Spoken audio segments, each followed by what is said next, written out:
أما سنة إخوة لكم من الذين آمنوا وهاجروا وجاهدوا في سبيل الله بأموالهم وأنفسهم أولئك يرجون رحمة الله أولئك أعظم درجة عند الله. إيمان هجرة الجهاد أو سنة إخوة بمسلمانا لقال يكن جاب توقلي يعني كومانا مسلمان إيمان دار لشينك فيابون إخوة تبارك وتعالى بفضل إخوة هدايتيا بلين شوار كسن كيوش كسن أو إيمانا أما عجيبة أو إسلامة وجيني خواه برنامج خواه عجيبة قد بزلاه بكونا وفيه لقل زلامك ودي قل دائما حاولي واكد دجوان وسيان وبيكي بقيله أو جيني خواه برنامج خواه شو كان خيرك خوشة أما ندل لسانتي مرتاحة بين لسانتي مرتاحة بين الرجالة أما نبركتي قولها قلي أو كسج واستخاوة ذكرت واحد هذا خلقي كش أو خير وبركتي توش بقيل نك حصل بيلة الخوي أذانت لأن يهدي الله على يديك رجلا واحدا خير لك من الدنيا وما فيها خير لك مما طلعت عليه الشمس خير لك من حمر النعم هم الرواية عن الوالدة أخوائك ذلا من السادة فاهدات بل لم دنيا وحتشيكي تيها بوتو خير ترى لا حتشيك تشتي خول ليا بوتو خير ترى أقل حتشي ثروت ثمان ومر ومالات هي أم دنياي توبت أو باشتا بوتو خواه ذلامك إلى السادة فاهدات بل خيرك بوتو زورتر لبرو بخوه ناوستي خلقي كش بخلقي كش غلط خلقي كش بانقشاك بو برنامج پێنج نەفەر بن بکەونە بانگەشەکردن لەناو مەملەکەتێکا هەمووی کافر بێت ساڵە دوان سیان سەیەکەی کولیەکێک لەو پێنجە بەتەنەبەی هەیە بەتەنەبەی کە باوەڕی پێکردو ئەم دەستیان پێڵێت و دینەکەی خۆیان فێرەکات وەختێکە دانیگەر بوو سێ دانەفار کە بوون بە 50 کەس کولیەکێکیش لەو 50 نەفەرات 4 و 5 یاخود عائلەی خۆی و شتێکی ئاوە بانگەکە و ڕاپێکەکە بە لەجگەڵ خەڵکە تامەزرێ دینن هەر لە دوورەوە کە يكاد زيتها يضيء ولو لم تمسسه نار أو إسلام أمنفن راكشة هل دور خليك بيوي أجرك اللي يا خليك سويك كبيوي تبريسكات ولا دور السرنجين صار راكشة خلق رويتيكات وقتك ثاني كار لبنجاو لفون لدفون لحظات يا طارق لكن أعوذ أقول لا أول خلق وتوتي بات أنك أولا جماعة باب والا دول خلق جامعتين چونکە هەزاران جەماعەتە مۆژگارانە دروست دەبن و پار و وەسمەوەی تەفریشە بن پێیان وایە ئەمانە شەروان نەخێر فێرەکەن ئەمانە هەر لە زیابوونان هەر لە گەورەبوونان کابرا بە گاڵتەپێکردنەوە خەبەرەکەی ویستەیەکەیتە کوڕەکەشی لە ماڵەوە شوێنە جەماعەتەکەوتوویە نەسیحەتی دایک و باوکی و برا خوشکەکانی تریەکە نەخێر کاروای لێت زۆربەی ماڵە هەم نەفەرانی تیەکرد کە ئەو بانگەوازە خوایەیان پێیە وای لێت ئەم جارە كفر الشعور بخطرية جاكاك عمانا اگر دوسريان نكوي لوانا دعاي في حل بموضوع يمانا ده ذكاء بتعليقنا وناتور اللي ناريان دعوي فريق ببنو بقرنا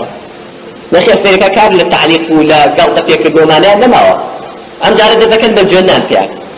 ام جارة هاني كسوكارا كان يعني امكا لما وقتان تبنو سريقا كانوا دريان كانوا امشتانا نخير كار بمشو ناصر فيها كان معنا هاد زيا كانوا هاد زيا تبتو قايم كذبن روج لدوا روج خلقاني كيتر وباشتر شون يعني كده كمان بيني ام جاريان لجيونان وحرشة كردني شواب تي اطرت ابيت اوي جارجار ليكي كان بن شقاط زيق لم بن بوكي زيق لو بن بدواسيانك يكي كان بقرنو عزيتي بن لمزقو بيان كان دروا لمال دريان كان كما شو الله كان جالس سيرك أكون قلتني يعني سجن يعني كان تعذيب يعني ما بين مصادرة كان وين لكن كذا ما نشوف هذا وصار ذلك هذا زيابنا له خطرك يبغى يضرب فيه صح أما نجي حاسم من درابر بكرينا كرسي كفر لخطرها أم جال اللي يعني كنا قتل كردني يعني كشتني يعني ككوتنا كشتار يعني يكون جوال وسام نخشتك خطر بو وين هذا الحجم فلاني كان دفكر بك وجنة أنا لا مرحلة دون دفك بيكات مرحلة أوي كبيري سراقي كي قناغي بمك قناغي هجرة كتلا أبي لما وشا كتو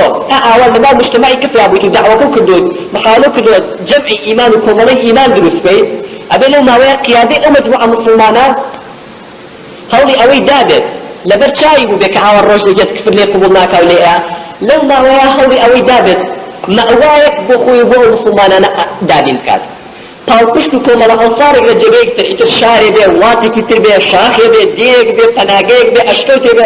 أبي شو ندابين كان كروجينات وما خواني بقينا بويدتي كفريان نقاتي وحبيها بجارة قتل عامة كانوا بشك يشعل لك قناغي دوم نيرو دستي أقات أقل هاتو قشوني كبه بقاو قشي طاوة كمان كأيتر بيكن بقاعدة ببلاو كنوري دينا كمان وبو مرحلة فهم كمرحلة جهادات أقل يشتا أول دروس نببو لا نكر أو مثلاني كزياتر ترفي كشتني على مثلا ككفر بيان كوجو كذني على سريان هالبعض هيك نبي أوانا بوجي كتير أجروك وحبش أشبه كحكم كشتي يا إسلامي نبي بس زيك خلق حقي نبي بس يعني شو نبي إخواني كابشانه يا بنا أشاخ وبنا أشكوتك إخواني كابشانه هتاك إخوان دبيكي برحمة لقاتو أبيه جد كانوا نابي لجد خواتي كفر منه مهم يفتح إخواني تبارك وتعالى كذاني أمكم ولا مسلمان أنا كامل بنوكاتي أوان هاتوا دس كان بقناغي فين وقناغي فين بالفاكن كإقامة مجتمعي بتشوتي إسلامي ولا كانوا انطلاقي جهادا قرتوني جهادا الله تبارك وتعالى درجة عندي كانت كمال أطفال وطال قشتوا مأواي كانوا قاعدين كانت كذب بناجا إنكم ولا مسلمان بتشنعوا أنا المرحلة دوم دس كانت مرحلة هجرة نداعش ومرحلة جهاد كهجرة كان كدو تشونا شو نكيف واحد ليش كفروات عندنا عادة أنت يا كفروات عندنا ليه أولنا دستي كفر وكفر شكشكي بس تقليصي يعني أبو هلا في أبو جاي فاتشنا منطقية أبو خواني جاب كنوا والله اعتراف بصاحبي حكم دولة ونظامه أبي بلوتي كي بلاجكتوني شوقي هموم ومكاني أوان سكوت فيك أصلك همور وكاتا أيوب بقوة دبلو دعي فلا ماريا معنى ولا برو ليه جوات لنا عليه فوانا قال راك ولا مكة وبو مدينة كتير مدينة جوات لنا أنا فلا ماريا عليها الآلية أذن للذين يقاتلون بأنهم ظلموا أن الله على نصرهم لقدير إتخوى إذن قتالات لبيش شاب بس قاتلوا الذين يقاتلونكم لا تشر لقلهم الدنيا بس أوي كي تسرت وتعدى عليك على بيش شر لقلهم دعائي كي يكدوجا لوتي عشكا هرهو جميع بوك دوها كلاما يعني لوتي عشكا مجارب بإذن إخوة نصرتيا أم جارب قناغي دوم دسبك وقاتلوا الذين يلونكم من الكفار أم جارب كفر بشت يشتو استعدى بتوها إنجا سريتوها أم جارتون لتوادوني خوتو دسبك أو كافر عليك لتوادور تنبيهات وشاروس كالي توادور كهمور رزقو تيبه بلوتي عدوات جهادي وانا دسبك أم جارب كي تطاوتيا وكنت قوة ونفوذ وتيابو خوتك وإذا بلغ المؤمنون 12,000 فلا يغلبون من قلة يغمى صلى الله عليه وسلم يجماري تشجار مجاهدي مسلمان كجيش لدوضا هذار أجر شكان ولا كميان أشكان بلكو خلالي كتلها ولا ناقوتانا لدوضا هذار لكميان أشكاني تر كجماعي مسلمان ذلك الأمجارة واقتلوهم حيث وجدتموهم واقتلوهم حيث ثقفتموهم واقعدوا لهم كل مرصد فاضربوا فوق الأعناق واضربوا منهم كل بنان قاتلوا المشركين كافة كما يقاتلونكم كافة طوائف أمجارة جهادي عام دس بيكاتو جهاد جيدتي إسلامك دس بيكاتو أمانا مراحل إسلامه براكان أو كسيبي أهلا فكونا غانا خوياك يا باز بابا السريع ياخد هريكي كان بغي أو كان وازي دينيت بغي السنة إخوة بقوري لكونا كبو همو بيغن مركاني شروابو أنبيو لم آخر ثمانيات بيقوري قيوا بيتواني حلنا وجه المجتمع الجفوتي كفلا هل بخوي بجيو إسلامتي خوشي بالفاب كاتو كفر جنيه راسي بيه بيان بيه لجدة راسي كفلا بقصي خوش سركر بكاني كفر هالصورة بينو بقصي لوسو بمماطلة كردنو بيتو بناكردن بتواني بقاعد حكم كيف الجوازي لبنو آوستي لبكا أو كسر زور بأقال ديني إخوة زور غشي مش مواقع حياة وجيان وهيس نحالي بوهم نلا لشيمو صفاتي كفر نلا منهجك إخوة وشريعتك إخوة أما السنة إخوة لا قولة أما قونا بكانك لهمو مملكتك دين إخوة تيادرس بو تيانازل بو بلاوتو هذا قونا غانا بلاوتو كل بيغمرك يشتو قونا كي قلقي ديان كذبه وقال الذين كفروا لرسلهم لنخرجنكم من أرضنا أو لتعودن في ملتنا يا نبي بقرا وسدنا كي بابا فلاتان برون دروا جيتان ندرا كيف تاخوي كي لسه مبدا يخوينا بدريا كان شارس مكانا هذا جوركاني كفر لنا اخوانا ويك مثل مبدا يخوينا بس شلون انا اسلامه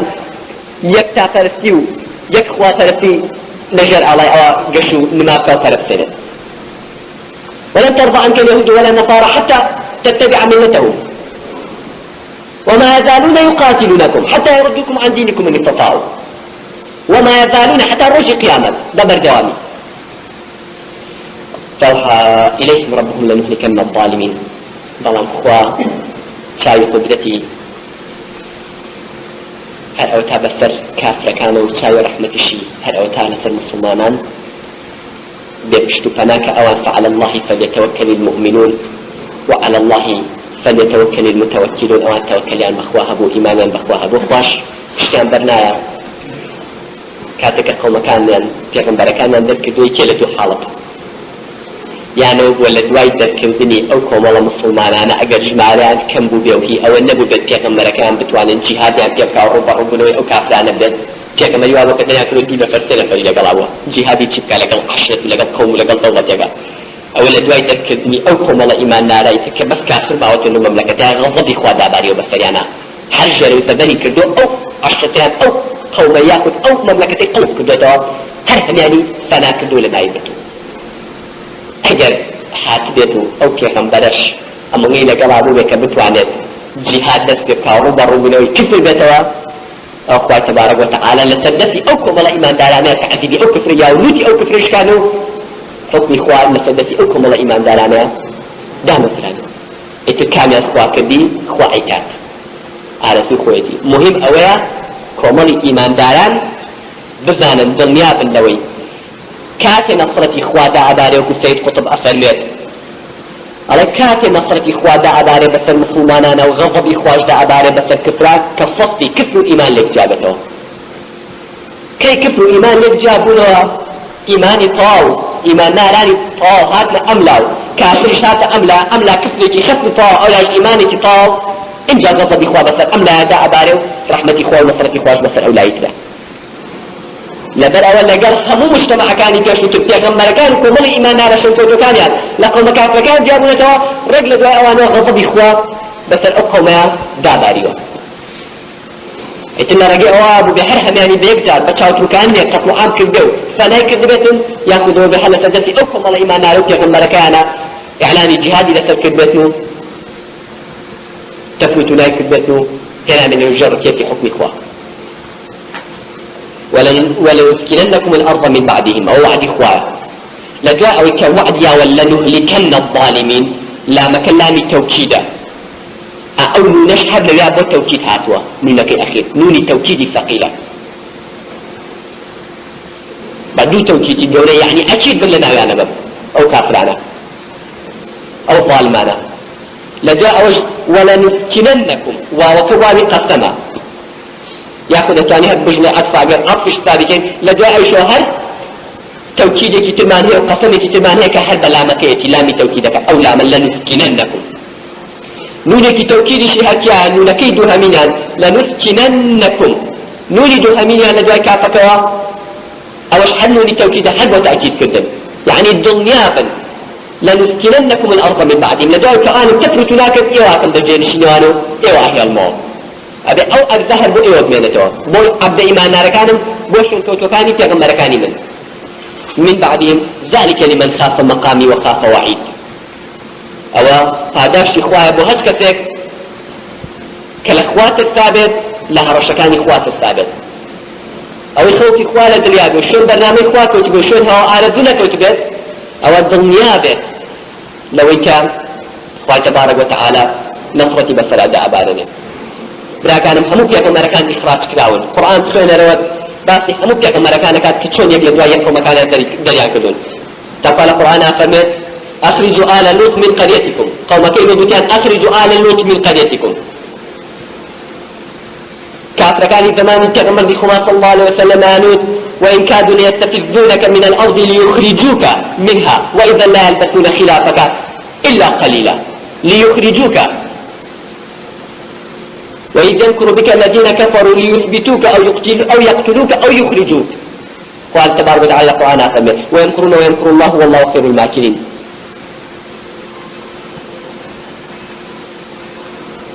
پیغمبر خوانو همو پیغمبرکانی که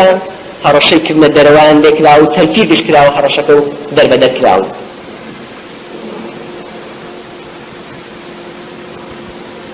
فأوحى إليهم ربهم لنهلكن الظالمين ولنسكننكم الأرض من بعدهم بلان خواه تبارك وتعالى وحيبونا دون خفد مخوان من كان لقلا موطال مانا لنا وابنو إواكم بجين شنيانا سرعج ولقد سبقت كلمتنا لعبادنا المرسلين إنهم لهم المنصورون وإن جندنا لهم الغالبون وعد إخوايا هل كون وعد يا أبد جند كان خمسة خمسة أجزاء دوش من كان إخوة أبد لوتي هبشكن بش هبشكن مثل أجزاء لا تكتب أخوة تبارك وتعالى فما كتب الله لأغلبن أنا ورسلي كتب الله أو أخوة وعد ويارك يعني خوا أمري كدوا لا غيبن أنا ورسولي أبي منو بيغمر كان مسكين كافر شو تاكل جزناتي خوابك على من إلى فش كان شكله بس أويا عليه تاكل كاتو مسلمان كان زاني تاكل تحمل أجرن لبر قدر إخوة ولكنا إخوة أمادن ربري أكثر ابنه دوشاري ناقوش ابنه تحمل أصبر مشقة كان لكنا برنامج إخوة إن الله قوي عفيف قوة عزتها بأخوة تبارك وتعالى لجاء الله تبارك وتعالى